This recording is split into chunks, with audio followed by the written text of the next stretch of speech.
Hallo, ich bin Inga und ich liebe die abstrakte Acrylmalerei.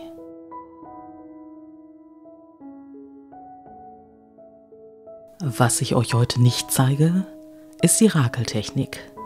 Was ich euch heute zeige, ist, wie man mit einem sehr borstigen Pinsel auf einer quadratischen Leinwand wunderbare Strukturen erzeugt.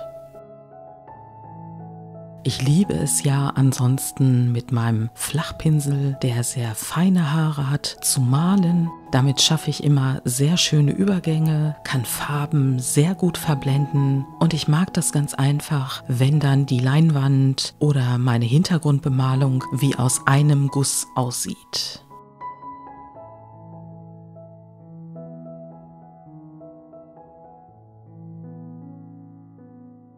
Meine Leinwand ist übrigens 60 x 60 cm groß und als Hintergrundfarbe verwende ich das Ultramarin Hell zusammen mit dem Perlrot. Und nachdem ich die Farben aufgetragen habe, föhne ich die Hintergrundbemalung einmal komplett an.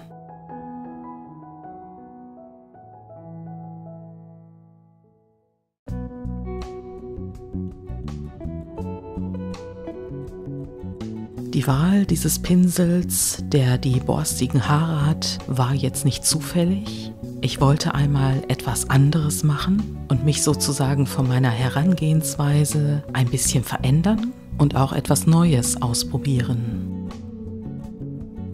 Ich verlasse sozusagen meine Komfortzone, wo Dinge schön sind, wo sie ebenmäßig sind, wo sie gleich sind und versuche heute es, ich möchte fast sagen, zu ertragen, dass es unordentlich ist auf meiner Leinwand.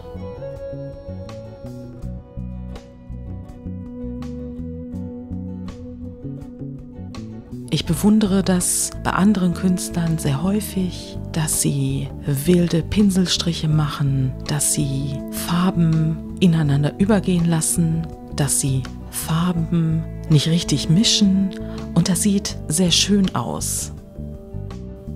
Also eine geordnete Unordnung und ich möchte das heute einfach mal, indem ich bereits ein anderes Werkzeug nutze, für mich ausprobieren.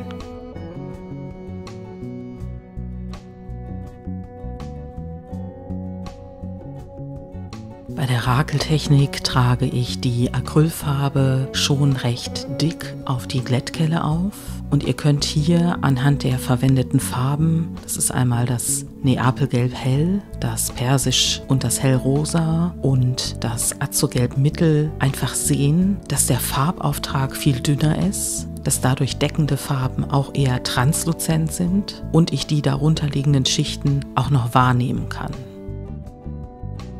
Durch den dünneren Farbauftrag trocknet die Acrylfarbe auch sehr schnell, sodass ich, wenn ich dort nochmal mit einer helleren Farbe, wie hier bei dem Gelb hineingehe, zwar leichte Durchmischung der Farbe habe, aber nicht immer.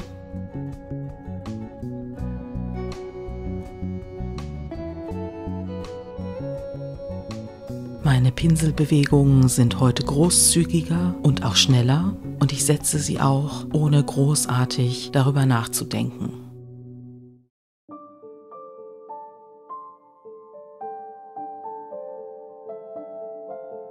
Als ich überlegt hatte, welche Farbe ich jetzt auf meiner Leinwand einsetzen möchte, fiel mir das helle Blau auf. Und dann dachte ich mir, es passt eigentlich ganz gut. Wir haben in der letzten Zeit sehr viele sonnige Tage gehabt, manchmal ein paar Wolken am Himmel und irgendwie war das ja schon auf der Leinwand zu sehen. Also habe ich mich für das Blau entschieden. Die Farbe Blau führt allerdings bei mir dann dazu, dass ich wieder ein bisschen in alte Muster verfalle. Also jetzt nicht auf den ersten Blick. Ich bleibe dabei mit dem Pinsel, der sehr borstig ist, ein bisschen die Farbe auf die Leinwand zu bringen, mit dem trockenen Pinsel darüber zu gehen. Aber so langsam nach und nach setzt wieder eine Homogenisierung ein, wenn ihr so wollt.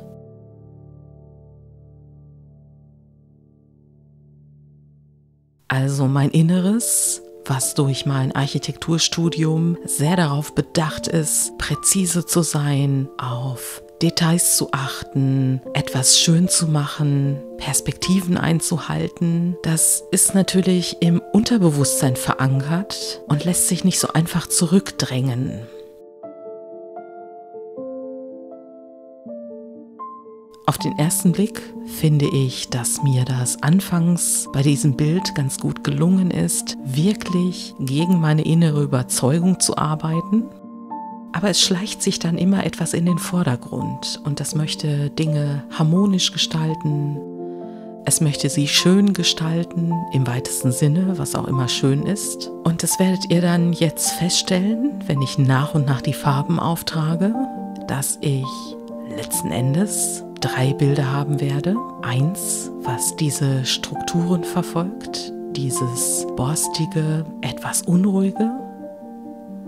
Dann gibt es einen mittleren Teil, in dem ich in jedem Fall, weil ich dann das Neapelgelb hell einsetze, auf einmal wieder eine sehr homogene Leinwand habe, die ich dann im letzten Teil wieder versuche, etwas unruhiger zu gestalten.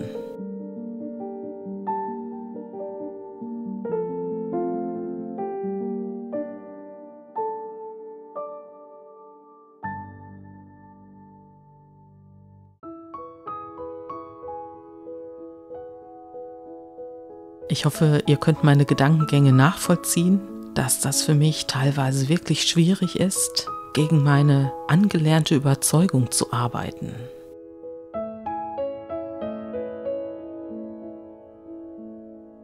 Ich glaube, das ist der Grund, warum ich die Rakeltechnik so liebe. Sie ist abhängig von Zufällen. Ich kann ein bisschen technisch arbeiten mit dem Werkzeug, welches ich in der Hand habe. Und das macht es für mich etwas leichter. Dieses Bild hier zu malen, ist hingegen schon eine schwierigere Aufgabe. Genau jetzt, bevor ich dieses Blau auftrage, ist das, was ich mein erstes Bild nenne, übrigens fertig.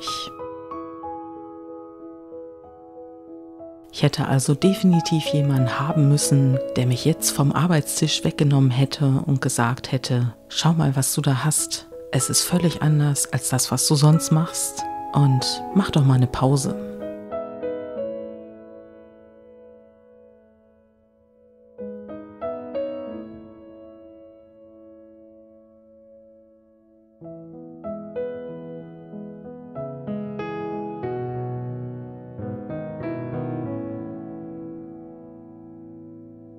Durch den dunkleren blauen Farbauftrag, den Einsatz von Gelb, bekomme ich natürlich schöne Mischfarben auf meine Leinwand, aber gleichzeitig geht diese wolkige Struktur, das Leichte, verloren und jetzt beginnt in mir dieser Prozess, dass es wieder etwas gleichmäßiger sein muss, angenehmer, dass sich niemand an diesem Bild stört und dadurch verliert das Bild erstmal die Tiefe.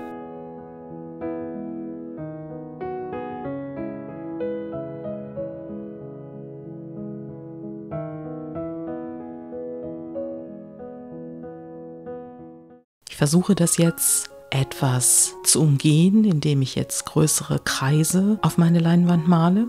Das ist das, was ich vorhin schon angedeutet habe. Das ist der Farbauftrag in Neapel Gelb-Hell.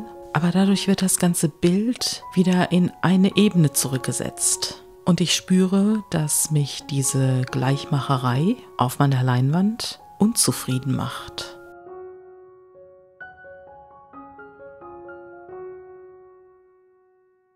Ich finde es gut, diese Strukturen ausprobiert zu haben und der borstige Pinsel setzt nach wie vor richtig schöne Akzente und bringt eine Dynamik hinein. Aber das, was ich vorher hatte, hat mir in jedem Fall besser gefallen als dieser Zwischenschritt. Dann habe ich mich mal ein bisschen umgesehen in meinem Atelier, welche Werkzeuge mir sonst noch zur Verfügung stehen. Und ich hatte neulich so ein kleines Geometrie-Set mitgenommen, wo dann dieser Winkelmesser mit dabei war. Und dann dachte ich mir, das ist jetzt zwar kein Catalyst Wedge, mit dem ich auch hätte arbeiten können, aber ich nehme jetzt das einmal. Es hat ein paar scharfe Kanten, die ich mir nämlich jetzt zunutze machen werde, um diese gleichmäßige Schicht einfach mal zu durchbrechen.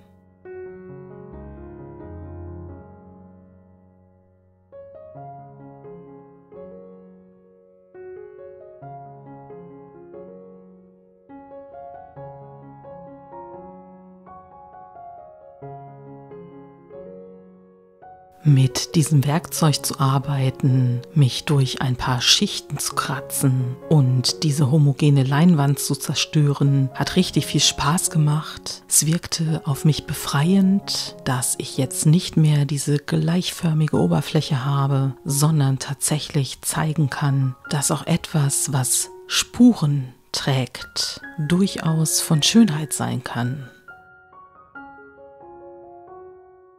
Mit der helleren Farbe habe ich dann nochmal mit dem Pinsel ein paar wolkige Akzente gesetzt, bevor ich mich dann entschieden hatte, mit dem Werkzeug 2 Elemente auf die Leinwand zu bringen.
Dann hatte ich mir das Bild nochmal etwas genauer angeguckt und hatte so das Gefühl, dass ich noch ein paar orangene Akzente brauche. Das ist übrigens das Reflexorange, also eine transluzente Farbe. So habe ich mich dann entschieden, mit dem Finger jeweils 3 Punkte aufzutragen an verschiedenen Stellen, um nochmal einen Gegenpart zu diesen bläulichen Elementen zu schaffen.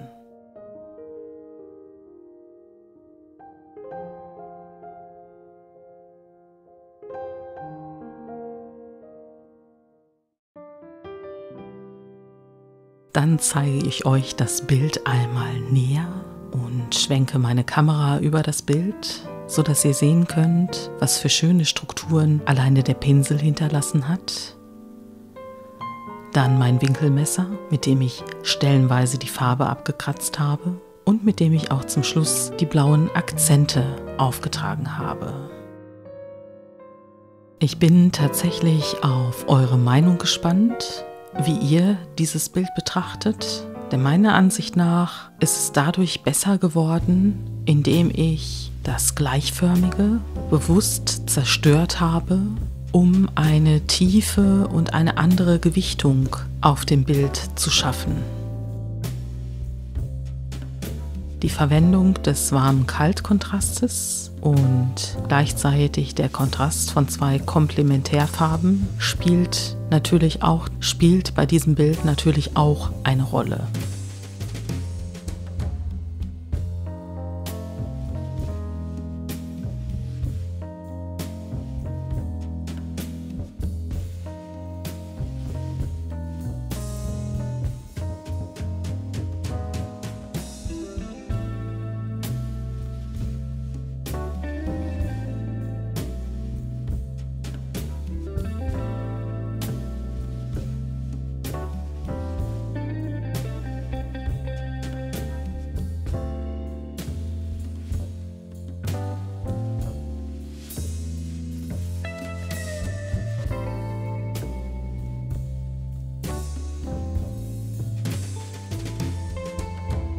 Ich danke dir herzlich dafür, dass du mir beim Malen zugesehen hast und dass du mir zugehört hast, welche Gedanken mir beim Malen dieses Bildes so durch den Kopf geschossen sind. Ich würde mich richtig freuen, wenn du dieses Video kommentierst und mir auch ein Like dalässt, denn das motiviert mich weiterhin, solche guten Videos für euch zu erstellen und auch dem YouTube-Algorithmus mal wieder ein Schnippchen zu schlagen. Ich wünsche dir eine gute Zeit, eine angenehme Zeit, eine kreative Zeit und dann sehen wir uns in 2 Wochen auf diesem Kanal wieder. Mach's gut, bis dann.